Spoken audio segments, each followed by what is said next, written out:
En aquest sentit, l'alcalde del municipi, Pere Genescà, creu que Granera hauria de créixer una mica per tenir algun comerç o activitat i no haver de sortir sempre del poble. Genescà volia tenir alguna nova edificació que també obrís la porta al turisme rural. Un dels reptes jo crec que és conservar-ho molt l'encant que té.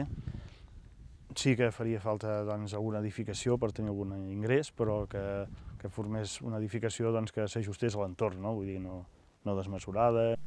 En aquest sentit, el poble s'ha preparat i ha acabat amb una de les seves principals mancances. L'aigua ja arriba a totes les llars.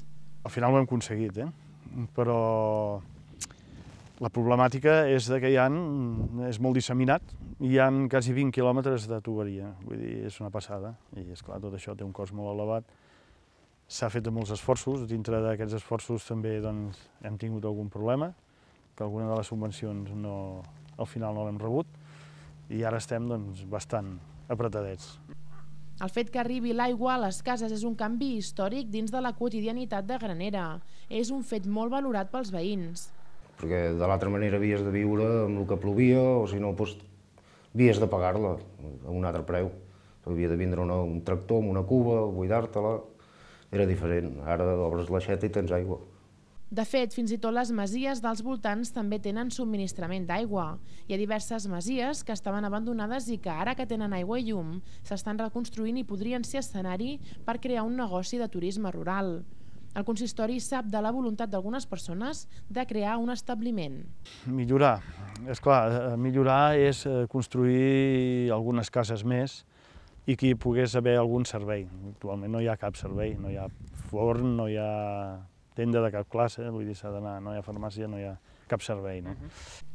Granera forma part del Parc Natural de Sant Llorenç de Munt i l'Obac, al Pla d'Espais d'Interès Natural de Catalunya, i està protegit per la xarxa Natura 2000.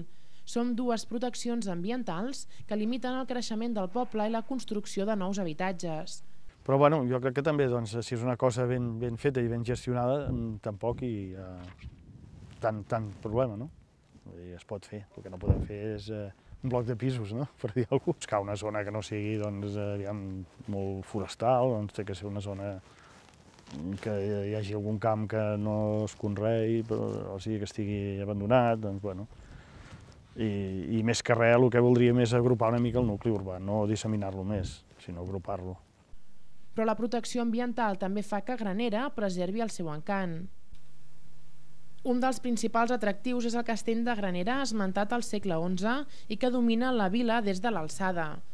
El castell va pertànyer a la Casa Comtal de Barcelona i va ser infeudat a la Vescomtal. Tot i que el castell és privat i la població i els turistes no hi poden accedir, des de dalt s'observa Catalunya en global. Al sud, les torres Mafre i la torre de telecomunicacions de Collserola a Barcelona. Al nord, el Puig de la Creu i el Puigmal nevats. A l'est, el Parc Natural del Montseny. I a l'oest, en primer pla, Sant Llorenç amb la Mola i el Montcau i en segon pla Montserrat. El castell servia fa uns anys com a torre de vigilància d'incendis dels guardes forestals, però actualment està en desús i tancat. Malgrat l'aïllament de Granera i els problemes històrics ja resolts del subministrament d'aigua, el municipi rep internet, tot i que a una velocitat de connexió d'1 megabyte. La televisió digital terrestre és majoritàriament rebuda, així com l'electricitat i el gas. La internet està una mica justa, però el més, la llum, el gas, tot això, tenim el dispensari de butano, aquí al restaurant, i per això no hi ha problema. Si l'entorn natural és el gran atractiu per visitar, però també per viure a Granera, aquest va estar en greu perill l'estiu de l'any 2003, quan un incendi va rodejar el poble i va cremar 4.600 hectàrees, el 10% del Parc Natural de Sant Llorenç. Gairebé una tercera part de les hectàrees cremades pertanyien al municipi de Granera. Genescà recorda el moment com el més difícil de la seva alcaldia. Va ser acabat d'entrar, al cap de 2 mesos, o un mes, va haver aquest gran incendi que va calcinar 1.500 hectàrees. Una placa situada al costat de l'Ajuntament recorda els fets. L'alcalde ho té gravat a la memòria. Va pujar de Sant Llorenç cap aquí, tota aquella zona de Sant Llorenç del Munt, a la Mola, tot allò. Va donar la volta fins a Monistrol de Calders i per aquell costat fins a Castellterçol. De fet, el foc va arribar fins al mateix consistori, la població es va evacuar i la que no es va concentrar al restaurant del municipi. Molts van anar a Castellterçol, d'altres van anar, ens van deixar estar en el restaurant perquè semblava que els bombers eren un lloc segur i allà ens vam quedar. Va ser un cop molt fort, no? Vull dir, clar, doncs és una cosa que no pots fer-hi res, que ets impotent davant aquest monstre d'incendi, no? Va ser dur. 6 anys i 4 mesos després la natura va ressorgint, tot i que les restes del desastre encara són evidents. A la carretera que comunica Sant Llorenç Savall i Granera encara es veuen arrels calcinades i fins i tot alguna caseta d'obra inservible. En aquell agost de 2003 es van cremar 4 milions d'arbres. Es va regenerant, també hi ha hagut unes plantacions en aquesta zona. Doncs la Generalitat ha fet unes plantacions d'arbres. Però bueno, ella sola, la natura, es regenera, sí. I ara ja l'impacte ja no és el que fa 4 anys enrere, no?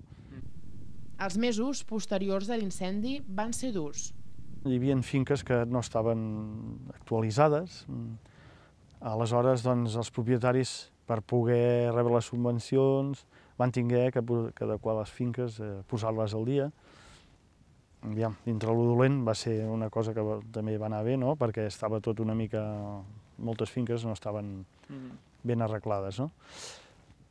Però després, doncs, bueno, a mesura que es va anar tallant tot el cremat, esclar, molts propietaris tampoc tenien diners, els arbres no volien un duro, volien cremats, fins que van arribar les ajudes, doncs, bueno, sí que hi va haver una mica de mal ambient, no? Però, bueno, al final crec que tothom va cobrar. El municipi té torres de vigilància per evitar incendis i guàrdies forestals del Parc Natural de Sant Llorenç que patrullen, així com l'Associació de Defensa Forestal i altres mitjans d'extinció.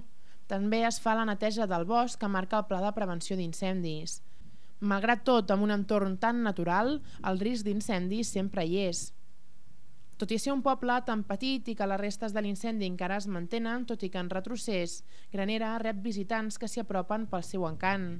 Aquesta parella de Sant Cugat del Vallès hi ha vingut a passar una estona amb tranquil·litat.